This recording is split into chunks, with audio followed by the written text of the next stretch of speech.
Ah ouais, pour certains, j'ai dû paraître égoïste. Moi, j'ai un principe, c'est que si tu vis en fonction des autres, en fonction de ce que les autres pensent, tu vivras jamais pour toi en fait.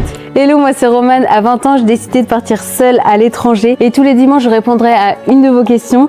On parlera voyage, rencontres, amour, notamment relations à distance, comme pour ce premier épisode. Mais bizarrement, en fait, on me l'a jamais dit, mais on me l'a souvent fait comprendre que j'avais la chance d'avoir un copain qui m'attende aussi longtemps, pendant que moi, je suis à des milliers de kilomètres en train de profiter. Mais en fait, ce que ces gens ne savent pas, c'est que moi, je suis hyper reconnaissante envers lui. Je sais que j'ai de la chance d'avoir quelqu'un dans ma vie qui me soutient autant dans mes projets. Et je sais aussi qu'il n'y en a pas beaucoup qui auraient fait ce qu'il a fait lui. M'attendre pendant plusieurs mois, 13 mois au total de relations à distance. Aujourd'hui, j'en suis hyper reconnaissante et je le remercierai jamais assez. Le départ là, c'était vraiment très difficile, mais en fait, je l'ai fait que de me rappeler que j'avais qu'une seule vie.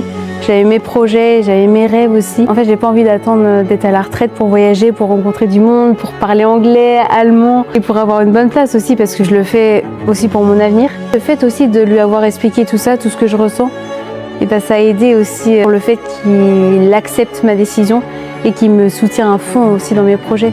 Le fait d'en parler calmement et d'expliquer vraiment ce qu'on ressent et puis ce qu'on veut réellement dans la vie, ça aide aussi à se comprendre. N'hésite pas à poser ta question en commentaire et je me ferai un plaisir d'y répondre car ici on se dit tout. Alors, à dimanche prochain!